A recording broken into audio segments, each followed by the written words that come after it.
दर्शक बंधु नमस्कार। आज जून 22 तारीख रविवार। आज सकाळ ताजा एवं गुरुत्वपूर्ण खबर सह मु खुशी राम। वीडियो को संपूर्ण देखा अनुरोध। चैनल रे नुआ थिले सब्सक्राइब करने सहित आपण मानक भल पाइबा स्वरूप गुटे गुटे लाइक रखिदेवे। प्रथम खबर आउ किछि दिन पर रथ यात्रा पुरी रे हेबो जनसमुद्र व्यापी पारे डायरिया। आउ किछि दिन पर रथ यात्रा चाहू चाहू समय गड़ी जीवो। आउ पुरी रे महाप्रभु को घोष यात्रा देखिबा पय लागिबो प्रबल भीड़।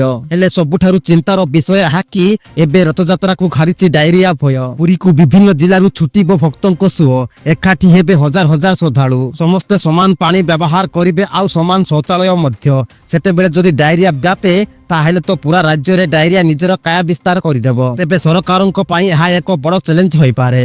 परवर्ती खबर पुणी इस्कॉन रो अदिनिया रथ यात्रा 4 मास जाय करिवे 23 रथ यात्रा। सीमा टपिछि इस्कॉन रो मनमानी। पुणी हेबाकू जाउछि अदिनिया रथ यात्रा। विदेश 23 दिन रे 23 टी भिन्न भिन्न शहर रे रथ यात्रा आयोजन करूछि ब्रिटेन इस्कॉन। बारंबार विरोध हेले भी इस्कॉन उपरे पडुनी प्रभाव, जहाकू नै तीव्र प्रतिक्रिया प्रकाश पाइछि। आज लंडन रे इस्कॉन पक्षरु आयोजन हेबाकू जाउछि अदिनिया रथ यात्रा। एही परि विभिन्न शहर रे भिन्न भिन्न दिन रथ यात्रा हेबो। अनेक वाद विवाद परे लुधियाना रे अदिनिया रथ यात्रा बंद होइछि, किंतु चारिआडु तीव्र प्रतिवाद सत्ते विदेश रे अदिनिया रथ यात्रा को काहेकि बंद करू नाही इस्कॉन, से नहीं बड़ प्रश्नवाची सृष्टि होइछि। परवर्ती खबर 1 जुलाई रु लागू हेबो नुआ नियम। बिना आधार कार्ड रे तैयारी होई पारिबो नाही पान कार्ड। जुलाई 1 रु एक नुआ नियम लागू हेबाकू जाउछि। एबे पान कार्ड पई आवेदन करिबा पई आधार कार्ड बाध्यतामूलक हेबो। सरकार एही पदक्षेप नेइचंती जहा द्वारा टिकस व्यवस्था को अधिक मजबूत करा जाई पारिबो एवं ठकेई को रोका जाई पारिबो। एही नुआ नियम अनुसार जदि आपनकर आधार कार्ड नाही तेबे आपण पान कार्ड आवेदन करि पारिबे नाही। परवर्ती खबर आदिवासी विकास पई डबल इंजिन सरकार संकल्पबद्ध कहिले मंत्री। दिनिकिया कंधमाल गस्तरे विद्यालय और गणशिक्षा अनुसूचित जनजाति अनुसूचित जाति उन्नयन मंत्री नित्यानंद गंड आसी बालीगुड़ा पूर्त विभाग डाक बंगला रे पहुंचवा पर तांकु दलीय कार्यकर्ता और विभिन्न विभाग पक्षरु विपुल स्वागत संबर्धना करा जायतिला। सरकारक विकास मूलक वार्ता ने गाँ गाँ घरे घरे पहुंचाइबा पई कर्मकर्ता को परामर्श दैथिले। प्रथमे आमे जने जने साधारण मनीष तापरे मंत्री विधायक होइचंती। एनु मानविकता भाबे तलस्तर लोकंक सेवा करिबाकू समस्त संकल्प नेबाकू कहिथिले। डबल इंजिन सरकार समय रे आदिवासी को विकास हेले ओडिशार विकास और भारतर विकास संभव बोली मंत्री श्री गंड प्रकाश करिसंती। परवर्ती खबर खूब शीघ्र विद्यालय कार्यक्रम रे शामिल करा जिवो जग। गतकाली थिला जून 21 रे अंतर्जातीय जग दिवस। एही अवसर रे जग करिसंती मुख्यमंत्री मोहन चरण माझी। कलिंग स्टेडियम रे मुख्यमंत्री उपमुख्यमंत्री समेत अन्य मंत्री माने भी शामिल होइचंती। एही अवसर रे मुख्यमंत्री फिट रहिबार मंत्र बांटिबा सह कहिसंती युवक माने हेउचंती परिवर्तनर आलोक वर्तिका। तेबे खूब शीघ्र विद्यालय कार्यक्रम रे जग को शामिल करा जिवो बोली कहिसंती मुख्यमंत्री। से आहुरी मध्य कहिसंती जे जग को विश्वव्यापी प्रचार प्रसार करिबारे प्रधानमंत्री को गुरुत्वपूर्ण भूमिका रहिछि। परवर्ती खबर केंदुपत्र तोलाली बंदाली पई 100 कोटी रु ऊर्ध्व टंकार सहायता। राज्यर लक्ष लक्ष केंदुपत्र तोलाली बंदाली और सीजनल स्टाफक पई मुख्यमंत्री कल्याण पांठी 100 कोटी रु ऊर्ध्व टंकार व्यवस्था करिथिबारु गतकाली भुवनेश्वर राज्य अतिथि भवन ठारे विभिन्न जिल्लारु शह शह संख्यारे आसीथिबा ओडिशा केंदुपत्र संघर कर्मकर्ता और सदस्य माने मुख्यमंत्री श्री मोहन चरण माझी को भेटी धन्यवाद और कृतज्ञता प्रकाश करिसंती। एबे एही सहायता रे सेमानक पई चप्पल केरीबंदा कपड़ा टोपी मशारी और कंबल बाबद को अर्थ राशि रहिछि। राज्यर 22 टी जिल्लारु आसीथिबा संघर सदस्यक सहित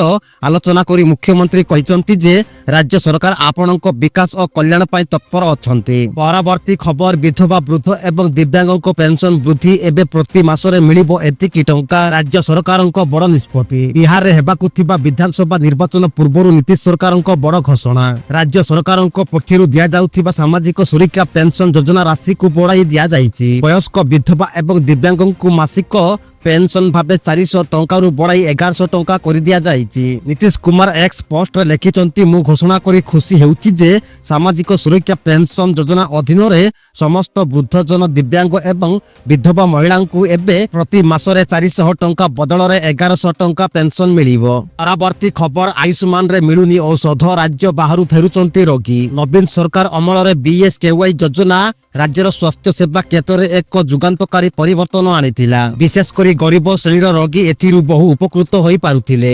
କିନ୍ତୁ ବିଜେପି ସରକାରଙ୍କ ଦ୍ୱାରା ପ୍ରଚଳିତ ଆୟୁଷ୍ମାନ କାର୍ଡ ଏବେ ଲୋକଙ୍କୁ ବିଭିନ୍ନ କ୍ଷେତ୍ରରେ ନିରାଶ କରୁଛି। ଏପରିକି ଉତ୍ତମ ଚିକିତ୍ସା ପାଇଁ ରାଜ୍ୟ ବାହାର ହସ୍ପିଟାଲକୁ ଯାଉଥିବା ରୋଗୀମାନେ ଏହି କାର୍ଡରେ ସ୍ୱାସ୍ଥ୍ୟ ସେବା ପାଇ ନ ପାରି ନିରାଶ ହୋଇ ଫେରୁଥିବା ଦେଖାଯାଉଛି। ପରବର୍ତ୍ତୀ ଖବର 600ରୁ ଅଧିକ ଭୂମିହୀନ ପରିବାରଙ୍କ ସ୍ୱପ୍ନ ହେଲା ସାକାର। ଭୂମିହୀନ ପରିବାରଙ୍କ ସ୍ୱପ୍ନ ହେଲା ସାକାର। ପ୍ରାୟ 600ରୁ ଅଧିକ ଭୂମିହୀନ ପରିବାରଙ୍କୁ ଦିଆଗଲା ବାସେରା 2 ଯୋଜନା ଅଧୀନରେ ଫର୍ମ। ସମସ୍ତଙ୍କୁ ଦିଆଗଲା ଘରର କାଗଜପତ୍ର। ରାଜସ୍ୱ ଏବଂ ଭୂମି ସଂସ୍କାର ମନ୍ତ୍ରୀ ସଞ୍ଜୟ ସରାଓଗି ଜିଲ୍ଲାର ବିହାରର ଦରଭଙ୍ଗାରେ 600ରୁ ଅଧିକ ଭୂମିହୀନ ପରିବାରଙ୍କ ସ୍ୱପ୍ନ ସାକାର ହୋଇଛି। ଲାହେରିଆ ସରାଇର ପ୍ରେକ୍ଷାଳୟରେ ଆୟୋଜିତ ଫର୍ମ ବଣ୍ଟନ କାର୍ଯ୍ୟକ୍ରମରେ 600ରୁ ଅଧିକ ଯୋଗ୍ୟ ବାସହୀନ ପରିବାରଙ୍କୁ ଅଭିଯାନ ବାସେରା 2 ଯୋଜନା ଅଧୀନରେ ଫର୍ମ ବଣ୍ଟନ କରିଛନ୍ତି। ପରବର୍ତ୍ତୀ ଖବର ଘରୋଇ ବ୍ୟାଙ୍କ ଉପରେ ସରକାରୀ ଛାଟ। ଏହି 3 ବ୍ୟାଙ୍କ ସହ ବ୍ୟବସାୟିକ ଓ ଜମା କାରବାର କରିବେ ନାହିଁ ରାଜ୍ୟ ସରକାର। ଦେଶର 3 ପ୍ରମୁଖ ଘରୋଇ bank HDFC bank, Axis bank ଓ ICICI ବ୍ୟାଙ୍କ ସହ ବ୍ୟବସାୟିକ ଓ ଜମା କାରବାର କରିବାକୁ ରାଜ୍ୟ ସରକାର ମନା କରିଦେଇଛନ୍ତି। ତତ୍କାଳ ପ୍ରଭାବରେ ଏହା ଲାଗୁ ହୋଇଛି। ଅର୍ଥ ବିଭାଗ ପକ୍ଷରୁ ଏନେଇ ନିର୍ଦ୍ଦେଶ ଜାରି ହୋଇଛି। ତେବେ ବ୍ୟାଙ୍କ ମାନଦଣ୍ଡ ପୂରଣ ନ କରିବା ଓ ଗତ 2 ବର୍ଷରେ ସରକାରଙ୍କ କିଛି ପ୍ରମୁଖ ଯୋଜନାକୁ କାର୍ଯ୍ୟକାରୀ କରିବାରେ ଏହି ବ୍ୟାଙ୍କ ଗୁଡ଼ିକର ଖରାପ ପ୍ରଦର୍ଶନ ଯୋଗୁଁ ଏଭଳି ନିଷ୍ପତ୍ତି ନେଇଛନ୍ତି ସରକାର। ଦର୍ଶକ ବନ୍ଧୁ ନଜର ପକାଇବା ପାଣିପାଗ ଖବର। ରଥଯାତ୍ରା ବର୍ଷାରେ ଭିଜିବା ସମ୍ଭାବନା। ଜୁନ 27 ପର୍ଯ୍ୟନ୍ତ ଓଡ଼ିଶାରେ ବର୍ଷା ପୂର୍ବାନୁମାନ। ବଙ୍ଗୋପସାଗରରେ ସୃଷ୍ଟି ହୋଇଥିବା ଲଘୁଚାପ ଗତି କରି ଝାଡ଼ଖଣ୍ଡ ନିକଟରେ ଦୁର୍ବଳ ହୋଇଛି। ଏହାଦ୍ୱାରା ଝାଡ଼ଖଣ୍ଡ ଏବଂ ସଂଲଗ୍ନ ଅଞ୍ଚଳ ନିକଟରେ ଏକ ଲଘୁଚାପ କ୍ଷେତ୍ର ପରିଣତ ହୋଇଛି। ଏହା ଆସନ୍ତା 24 ଘଣ୍ଟା ପରେ ଆହୁରି ଦୁର୍ବଳ ହେବ, କିନ୍ତୁ ଓଡ଼ିଶାରେ ବର୍ଷା 27 ଜୁନ ପର୍ଯ୍ୟନ୍ତ ଜାରି ରହିବ। ଫଳରେ ଜୁନ 27ରେ ଅନୁଷ୍ଠିତ ହେବାକୁ ଥିବା ପ୍ରଭୁ ଶ୍ରୀ ଜଗନ୍ନାଥଙ୍କ ରଥଯାତ୍ରା ଚଳିତ ବର୍ଷ ବର୍ଷାରେ ଭିଜିବା ସମ୍ଭାବନା ସୃଷ୍ଟି ହୋଇଛି। ମିଳିଥିବା IMD ଅନୁଯାୟୀ ଓଡ଼ିଶାରେ ବର୍ଷା 27 ଜୁନ ପର୍ଯ୍ୟନ୍ତ ଜାରି ରହିବାର ସମ୍ଭାବନା ଅଛି। ରାଜ୍ୟରେ କମରୁ ମଧ୍ୟମ ଧରଣର ବର୍ଷା ରହିବ। ମୟୂରଭଞ୍ଜ, କେନ୍ଦୁଝର, ସୁନ୍ଦରଗଡ଼ ଏବଂ ଝାରସୁଗୁଡ଼ାରେ ଝଡ଼ ବର୍ଷା ତଥା ବଜ୍ରପାତ ହେବାର ସମ୍ଭାବନା ରହିଛି। ଏହି ଜିଲ୍ଲାଗୁଡ଼ିକୁ ଝଡ଼ ବର୍ଷା ଏବଂ ବଜ୍ରପାତ ପାଇଁ ୟେଲୋ ୱାର୍ଣ୍ଣିଂ ଜାରି କରାଯାଇଛି। ସେହିପରି ଏହି ଅଞ୍ଚଳ ଗୁଡ଼ିକରେ ପବନର ବେଗ ଘଣ୍ଟା ପ୍ରତି 30ରୁ 40 କିଲୋମିଟର ମଧ୍ୟରେ ରହିବ ବୋଲି ପୂର୍ବାନୁମାନ କରାଯାଇଛି। ପରବର୍ତ୍ତୀ ଖବର ଜୁଲାଇ 9 ଭାରତ ବନ୍ଦକୁ ସଫଳ କରିବା ପାଇଁ AITUCର ଆହ୍ୱାନ।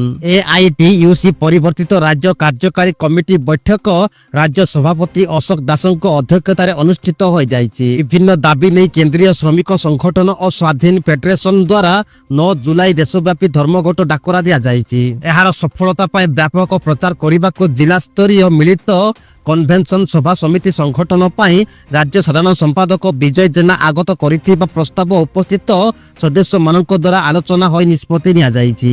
ଶ୍ରମିକ ଶ୍ରେଣୀ ସ୍ୱାର୍ଥ ବିରୋଧୀ 4ଟି ଶ୍ରମକୋଡ ବାତିଲ, ILC ଅଧିବେଶନ ନିୟମାନୁସାରେ ବୈଠକ, ପୁରୁଣା ପେନସନ ଲାଗୁ କରିବା ଓ ସ୍କିମ୍ ୱାର୍କର ଯଥା ଆଶା, ଅଙ୍ଗନବାଡି ଓ ପାଚିକାମାନଙ୍କୁ ୱାର୍କର ମାନ୍ୟତା, ସର୍ବନିମ୍ନ ମଜୁରୀ ମାସିକ 26,000 ଟଙ୍କା, ଦର ବୃଦ୍ଧି ବନ୍ଦ, ଜାତୀୟ ଶିକ୍ଷାନୀତି 2020 ବାତିଲ, ବେରୋଜଗାରୀଙ୍କୁ କର୍ମ ନିଯୁକ୍ତି, କୃଷି ଉତ୍ପାଦନର ସର୍ବନିମ୍ନ ସହାୟକ ମୂଲ୍ୟ ପ୍ରଦାନ ନିମନ୍ତେ କେନ୍ଦ୍ରୀୟ ଆଇନ ପ୍ରଣୟନ ଦାବି ନେଇ ହରତାଳ ଡାକରା ଦିଆଯାଇଛି। ପରବର୍ତ୍ତୀ ଖବର ଆହୁରି ମହଙ୍ଗା ହେଲା ଓମଫେଡ କ୍ଷୀର। ଗ୍ରାହକଙ୍କ ମଧ୍ୟରେ ତୀବ୍ର ଅସନ୍ତୋଷ। ଲୋକଙ୍କୁ ସୁଲଭ ମୂଲ୍ୟରେ ଦୁଗ୍ଧ ଯୋଗାଇବା ମୂଳ ଲକ୍ଷ୍ୟଠାରୁ ଦୂରେଇ ଯାଉଛି ଓମଫେଡ। ତେବେ ଆହୁରି ମହଙ୍ଗା ହୋଇଛି ଓମଫେଡ କ୍ଷୀର।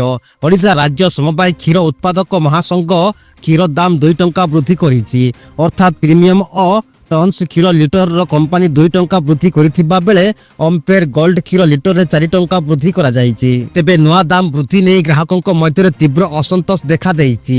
ସେପଟେ ଗୋଖାଦ୍ୟ ଦର ନିୟନ୍ତ୍ରଣ ସହିତ ମଧ୍ୟାହ୍ନ ଭୋଜନର ଦୁଗ୍ଧଜାତ ସାମଗ୍ରୀ ଦେବା ପାଇଁ ଦାବି କରିଛି ଓଡ଼ିଶା ଦୁଗ୍ଧ ଚାଷୀ ସଂଗଠନ। ପରବର୍ତ୍ତୀ ଖବର ଓଡ଼ିଶାକୁ ଦେଶର 8ମ ଅପରାଧ ପ୍ରବଣ ରାଜ୍ୟ ଭାବେ ପରିଣତ କରିବା ବିଜେପି ସରକାରଙ୍କ ଉପଲବ୍ଧି କହିଲା ବିଜେଡି। 20 ତାରିଖରେ ପ୍ରଧାନମନ୍ତ୍ରୀ ନରେନ୍ଦ୍ର ମୋଦିଙ୍କ ବକ୍ତବ୍ୟ ଓ ତାଙ୍କ ଦ୍ୱାରା ଉନ୍ମୋଚିତ ହୋଇଥିବା ଓଡ଼ିଶାର ଭିଜନ ଡକୁମେଣ୍ଟ ଉପରେ ପ୍ରତିକ୍ରିୟା ରଖି ଗତକାଲି ବିଜୁ ଜନତା ଦଳ ରାଜ୍ୟ ବିଜେପି ସରକାରଙ୍କ 1 ବର୍ଷର ବିଫଳତାକୁ ରାଜ୍ୟବାସୀଙ୍କ ସମ୍ମୁଖରେ ରଖିବା ସହିତ ଡବଲ ଇଞ୍ଜିନ ସରକାର ରାଜ୍ୟବାସୀଙ୍କ ପାଇଁ ଡବଲ ଧକ୍କା ଓ ନିର୍ବାଚନ ସମୟର ପ୍ରତିଶ୍ରୁତି ବାସ୍ତବରେ ପ୍ରତାରଣାରେ ପରିଣତ ହୋଇଛି ବୋଲି କହିଛନ୍ତି। ଶଙ୍କ ଭବନଠାରେ ଗତକାଲି ଆୟୋଜିତ ସାମ୍ବାଦିକ ସମ୍ମିଳନୀରେ ଦଳର ପୂର୍ବତନ ମନ୍ତ୍ରୀ ତଥା ବିଜୁ ଜନତା ଦଳ ରାଜନୈତିକ ବ୍ୟାପାର କମିଟି ସଦସ୍ୟ ସଞ୍ଜୟ କୁମାର ଦାସ ବର୍ମା, ପୂର୍ବତନ ମନ୍ତ୍ରୀ ସ୍ନେହାଙ୍ଗିନୀ ଛୁରିଆ ଓ ବରିଷ୍ଠ ସାଧାରଣ ସମ୍ପାଦକ ଭୁଗୁରୁ ବକ୍ସି ପାତ୍ର ରାଜ୍ୟ ବିଜେପି ସରକାରଙ୍କ ଉପରେ ବର୍ଷିଛନ୍ତି। ପରବର୍ତ୍ତୀ ଖବର 54,422 ଯୁବବର୍ଗଙ୍କୁ ମିଳିଲା ସରକାରୀ ଚାକିରି।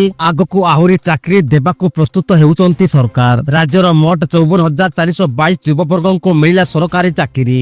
ପଞ୍ଜାବ ମୁଖ୍ୟମନ୍ତ୍ରୀ ଭଗବନ୍ତ ସିଂ ମାନ ଶନିବାର ପର୍ଯ୍ୟନ୍ତ ମୋଟ 54,422 ଯୁବକଙ୍କୁ ନିଯୁକ୍ତି ପତ୍ର ପ୍ରଦାନ ପ୍ରକ୍ରିୟା ସମାପ୍ତ କରିଛନ୍ତି। ରାଜ୍ୟ ସରକାର 1 ଏପ୍ରିଲ 2022ରୁ ବିଭିନ୍ନ ବିଭାଗରେ 54,141 ପ୍ରାର୍ଥୀଙ୍କୁ ନିଯୁକ୍ତି ଦେଇଛନ୍ତି।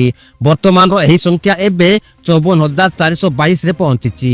ପ୍ରାର୍ଥୀମାନେ କଠିନ ପରିଶ୍ରମ କରି ଏହି ଚାକିରି ଗୁଡ଼ିକ ହାସଲ କରିଛନ୍ତି। ଏହା ସେମାନଙ୍କ ପାଇଁ ଶେଷ ସୁଯୋଗ ନୁହେଁ, କାରଣ ସରକାର ଆହୁରି ଅନେକ ସରକାରୀ ଚାକିରି ଦେବାକୁ ପ୍ରସ୍ତୁତ ହେଉଛନ୍ତି। ପରବର୍ତ୍ତୀ ଖବର ସମ୍ବଲପୁରରେ ହଇଜା ମୃତ୍ୟୁ ଅଧିକ ବ୍ୟାପିବା ଆଶଙ୍କା। ପୂର୍ବ ପରେ ପଶ୍ଚିମରେ ହଇଜା। ସମ୍ବଲପୁରରେ ହଇଜାରେ ଜଣଙ୍କର ମୃତ୍ୟୁ ପରେ ସହର କେତେ ସୁରକ୍ଷିତ ସେ ନେଇ ପ୍ରଶ୍ନବାଚୀ ସୃଷ୍ଟି ହୋଇଛି। ଚାଲିଛି ଖାଦ୍ୟ ଓ ପାନୀୟ ପରୀକ୍ଷା।